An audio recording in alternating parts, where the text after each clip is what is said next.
What is the difference between the two relative pronouns who and whom? How can we use the two relative pronouns who and whom correctly in English?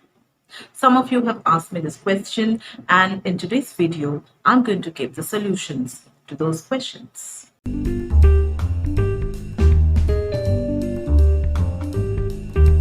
Everyone, I welcome all of you back to my channel, which is Unique English with Lanjana ma'am. And in today's video, I'm going to tell you how to use who and whom correctly. So let's watch the first slide.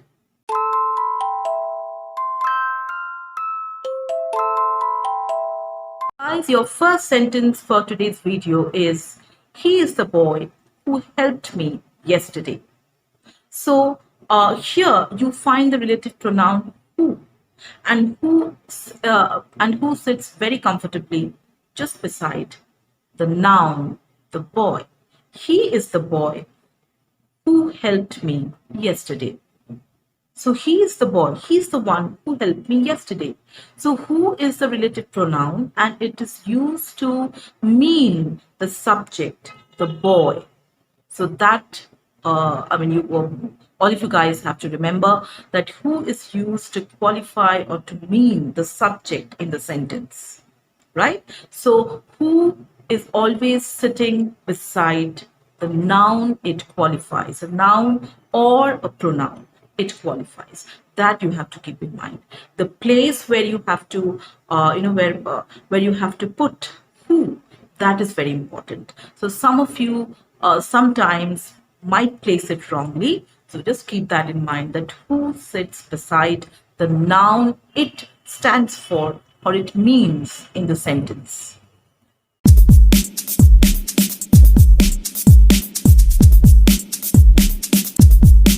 Sentence number 2 is, she is the girl who stood first in the class. She is the girl who stood first in the class. So here again, just as in sentence 1, who, the relative pronoun, it qualifies the subject, the girl. So it stands for she. She is the girl. She is the one. She is the girl who stood first in the class. So you have to place who properly because it refers to the noun or the pronoun it means in the sentence or it qualifies in the sentence. That is very important. Now, our next relative pronoun for today's video is whom. So stay tuned.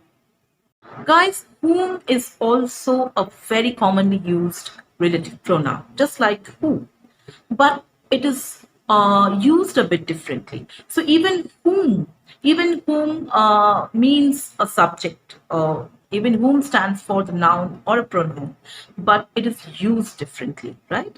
So generally it is used with a preposition like to or with, to or with. So let's watch the first slide. Your sentence for whom is, she is the girl with whom I went to the market.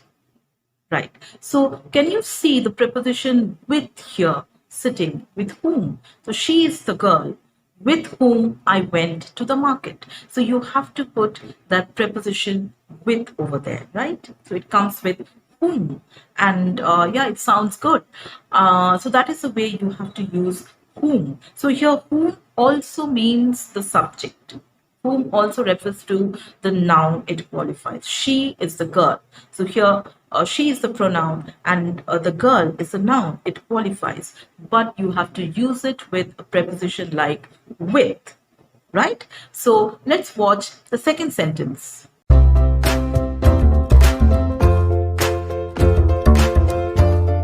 Hey everyone, sentence number 2 is, Rahul is the boy to whom I talked over the phone. So you can see how whom is used along with the preposition to. Rahul is the boy to whom I talked over the phone. If you do not write to over there, it does not sound correct. Rahul is the boy whom I talked. No, you have to use the preposition to. So to whom I talked over the phone. So guys, just be a bit careful when you're using whom, Who is very simple and whom is simple too, but you have to use it with prepositions like to or with correctly, right? So with that, we come to the end of this video. Please don't forget to subscribe and hit the bell icon if you want to stay tuned for each and every notification of my next video. So bye.